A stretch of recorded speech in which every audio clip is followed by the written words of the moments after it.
Hello, I'm Tarris Troy Horton. And I'm Tammy Siri Horton. And we are here with another episode of our Blended Journey podcast. And today we're going to talk about some differences that we have in our relationship. They say there's certain things you shouldn't talk about at a bar, like politics and religion. We're going to talk about both of those things and the differences that we have in our relationship and how we blend those together. I guess I'll start off with the politics things. I'm a proud conservative, black conservative, registered Republican. And I vote the complete opposite. I'm registered Democrat. I usually know the people I'm voting for, so I lean more conservative. And I lean more towards the liberal side than I do the conservative side. So that gives us a lot of interesting things to talk about in our relationship. I can understand why she would be a liberal. If I was a white woman in the United States of America, I would be a liberal myself. Being a black heterosexual man, just from the research that I've done, being a self-employed business owner, you would think I would get more grief from my partner than I would about my political affiliation than people on the outside, but it's completely opposite.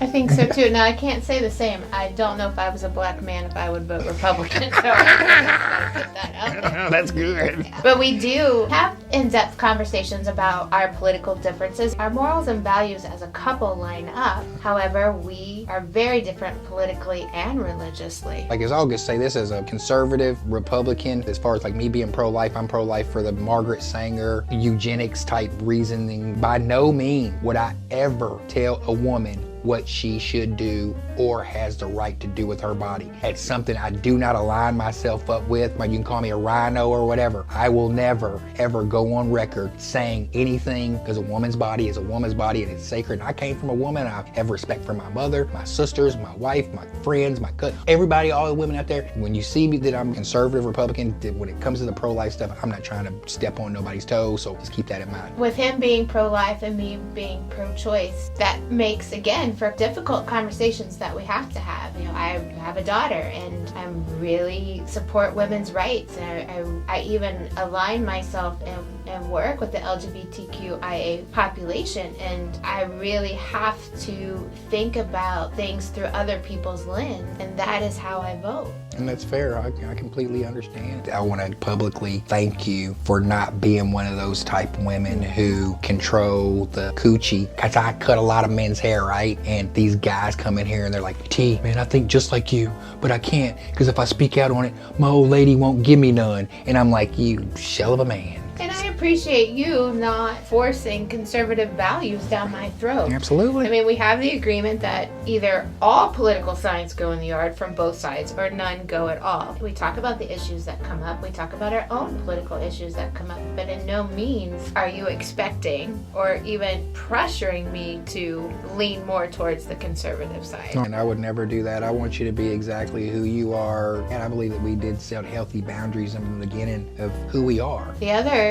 topic that we're drastically different in a lot of aspects with religion. I left Christianity in my late 20s, early 30s, and took refuge and became a Buddhist. You know, I grew up Holy Roller, Pentecostal. My mom had me in church, and I love that black church experience. I really do. I believe in spiritual and universe and moon water and crystals and incense and sage, and you're the complete opposite. And I appreciate the fact that you did attract me with the crystals and the moon water and all that kind of stuff. Hey, I mean, you can't knock somebody. I think we both have religious trauma. Yes. I grew up in the Church of Christ, non-denominational. My grandfather was a preacher, and I have high respect for my grandparents, and I love them dearly. I was church hurt for a while, and as I grew older, I am truly 100% free for the first time in my life of guilt, shame, any of the things in my past. However, there was so much trauma behind the religion itself and what was taught. I grew up Christian, in the Christian faith, and then I've seen people work the Bible the correct way, and I've seen people work the Bible the non-correct way. And I was terrified of doing anything wrong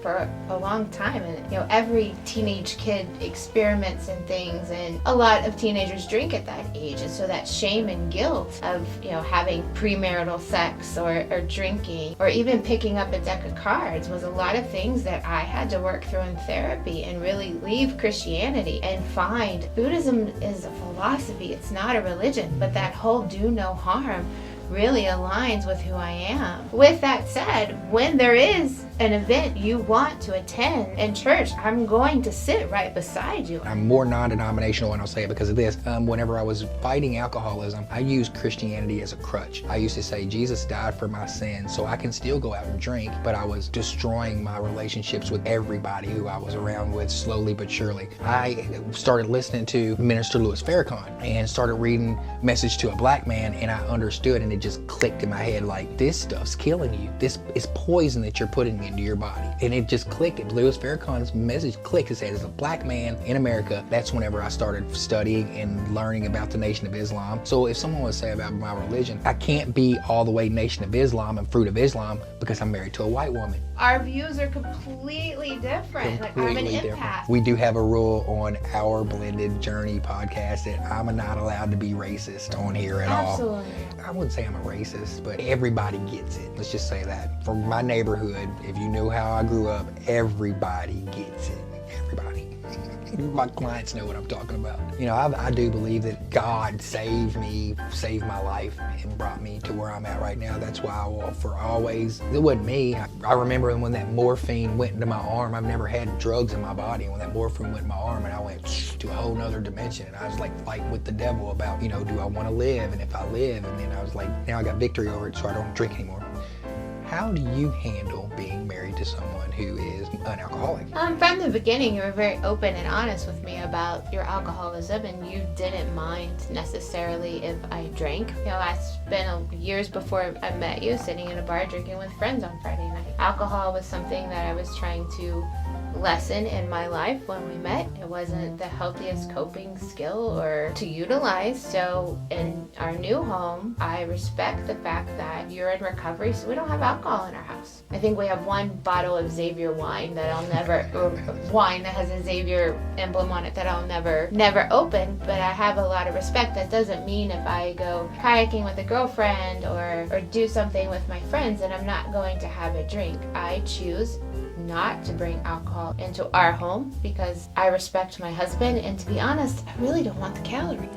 That's the best I part. want a glass of wine so bad, but I don't want the calories. And I think women will relate to that too. One thing about our podcast, I'd like to disclaimer already, we are not experts at anything. No. We are two married people who love each other and want to continue to be a happily married couple and want to share our blended journey with you. It seems like, you know, people like what we're doing. And I think this is the other great way that we're starting this podcast. Thursday is our 2-year anniversary, so we're new at blending our families together. So everyone gets to watch as we do this journey with 8 kids, different cultures, different religions, Different political views.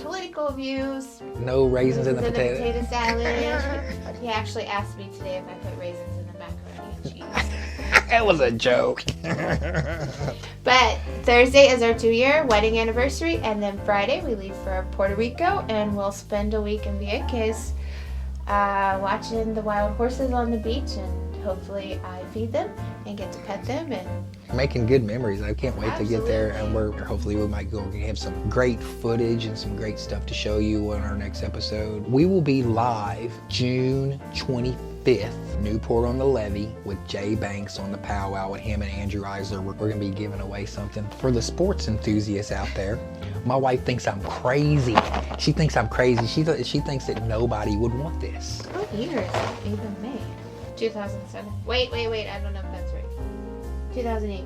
Used by 2008 date. Ain't ever been open. University of Kentucky. It's before they had the 8 championships. This when they had 7. She don't think nobody wants this. Let's prove her wrong, peoples. We're gonna be giving it away free. Gonna be something cool and epic though. And this is what happens when your husband goes to the flea market by himself. Oh, the flea market is a great place. I sleep in, he goes to the flea market. All right, well, thank you for tuning in. Like, subscribe, share, comment. We need questions from you. Starting July, we're going to be going live every Wednesday. You are watching our Blended Journey. You do it. You exit us out. My name is Tarris Troy Horton. And I'm Tammy Siri Horton, and thank you for listening to our Blended Journey.